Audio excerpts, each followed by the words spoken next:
Hi friends, ನಾನಿವತ್ತು ನಮ್ಮ ಊರಿನಲ್ಲಿ ನಡೆದ ಕಾರ್ ಹಬ್ಬದ ಬಗ್ಗೆ ನಿಮಗೆ ವಿವರಣೆಯನ್ನು ನೀಡ್ತಾ ಇದ್ದೀನಿ. Welcome back to my YouTube channel. ಇದು ಊರ ಹೊರಭಾಗದಲ್ಲಿರ್ತಕ್ಕಂಥ ಕರುವಗಲ್ಲಾಗಿದ್ದು, ಈ ಕರುವಗಲ್ಲಿಗೆ ಗೌಡರ ಮನೆತನದವರು ಪೂಜೆ ಸಲ್ಲಿಸುವುದರ ಮೂಲಕ ವಿದ್ಯುಕ್ತವಾಗಿ ಆಚರಣೆಗಳು ಪ್ರಾರಂಭವಾಗುತ್ತವೆ.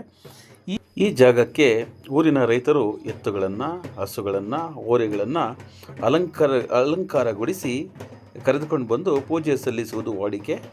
ಈಗ ಇತ್ತೀಚಿನ ದಿನಗಳಲ್ಲಿ ಎತ್ತುಗಳು ಹಾಗೂ ರಾಸುಗಳ ಸಂಖ್ಯೆ ತುಂಬ ಕಡಿಮೆ ಇದ್ದು, ನಾವು ನಮ್ಮ ಬಾಲ್ಯದ ದಿನಗಳಿಗೆ ಹೋಲಿಸಿದಾಗ ಈ ಸಂಖ್ಯೆ ಏನೇನೂ ಅಲ್ಲ ಬಿಡಿ. ನಾವು ಬಾಲ್ಯದಲ್ಲಿದ್ದಾಗ ನೂರಾರು ದನಗಳನ್ನು ನೋಡ್ತಾ ಇದ್ವಿ. ಹೀಗೆ ಈ ಪ್ರದೇಶಕ್ಕೆ, ಈ ಒಂದು ಜಾಗಕ್ಕೆ ಎಲ್ಲ ರಾಸುಗಳನ್ನು ತೆಗೆದುಕೊಂಡು ಬಂದು ಪೂಜೆಯನ್ನು ಸಲ್ಲಿಸಿ, ಆ ಪೂಜೆಯನ್ನು ಸಲ್ಲಿಸುವುದಕ್ಕೆ ಮುಂಚೆ ಊರಿನ ತಳವಾರರು ವಿದ್ಯುಕ್ತವಾಗಿ ಪೂಜೆ ಸಲ್ಲಿಸುವುದಕ್ಕೆ ಮುಂಚೆ ಊರಿನ ಜನಗಳ ಅನುಮತಿಯನ್ನು ಕೇಳ್ತಾರೆ. ಅದೊಂದು ವಾಡಿಕೆ.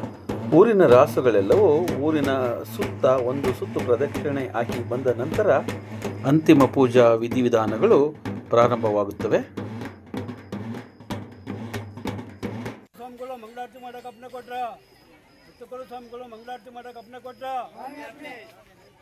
ಊರಿನ ಗೌಡರ ಮನೆತನದವರು ಈ ಜಾಗದಲ್ಲಿ ನೆರೆದಿರುವ ಎಲ್ಲ ರಾಸುಗಳ ಸಮ್ಮುಖದಲ್ಲಿ ಈ ಕರುವಗಲ್ಲಿಗೆ ಪೂಜೆಯನ್ನು ಸಲ್ಲಿಸುವುದು ಈ ಒಂದು ಕಾರ್ ಹಬ್ಬದ ಮೊದಲನೇ ಹಂತ.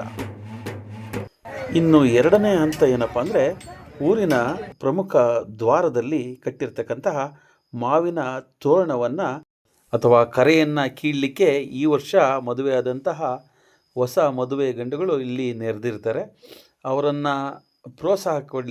ಪ್ರೋತ್ಸಾಹ ಕೊಡಲಿಕ್ಕೆ ಅವರ ಸಂಬಂಧಿಕರು, ಸ್ನೇಹಿತರು ಎಲ್ಲ ನೆರೆದು ಆ ಕರೆಯನ್ನು ಹರಿಲಿಕ್ಕೆ ಅವರಿಗೆ ಉತ್ತೇಜನವನ್ನು ನೀಡ್ತಾ ಇರ್ತಾರೆ. ಕೊನೆಗೆ ಈ ಒಂದು ಕರೆಯನ್ನು ಹರಿಯುವುದರ ಮೂಲಕ ಈ ಒಂದು ಕಾರ್ ಹಬ್ಬದ ಆಚರಣೆಗಳು ಮುಕ್ತಾಯವಾಗ್ತವೆ. ಈ ಒಂದು ಮಾವಿನ ಸೊಪ್ಪನ್ನು ಕಿತ್ತ ನಂತರ ಆ ಸೊಪ್ಪನ್ನು ತಮ್ಮ ಮನೆಯ ದ್ವಾರ ಬಾಗಿಲಿಗೆ ಇಡುವುದರ ಮೂಲಕ ಹಬ್ಬದ ಎಲ್ಲ ವಿಧಿವಿಧಾನಗಳು ಸಂಪೂರ್ಣಗೊಳ್ಳುತ್ತವೆ. ಸ್ನೇಹಿತರೆ, ಹೇಗಿತ್ತು ನಮ್ಮ ಊರಿನ ಕಾರ್ ಹಬ್ಬ? ಇದ್ರ ಬಗ್ಗೆ ನಿಮ್ಮ ಒಪಿನಿಯನ್, ನಿಮ್ಮ ಅಭಿಪ್ರಾಯ ಏನು ಅಂತ ತಿಳಿಸಿ. ಹಾಗೂ ಇದೆಲ್ಲ ಆಚರಣೆಗಳು ನಡೆದ ನಂತರ ಮತ್ತೆ ರಾಸುಗಳು ತಮ್ಮ ಮನೆಗೆ ತೆರಳುತ್ತವೆ. Thank you for watching.